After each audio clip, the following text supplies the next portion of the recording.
दिवाली में ये पॉप तो आपने फोड़ा ही होगा।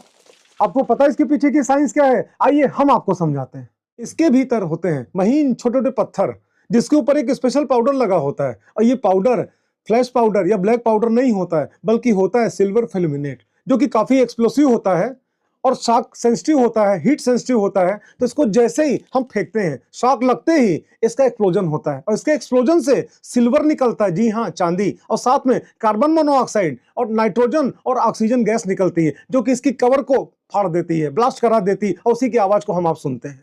अब आइए इतने सारे पॉप के मटेरियल को एक साथ लेकर और फोड़ते हैं।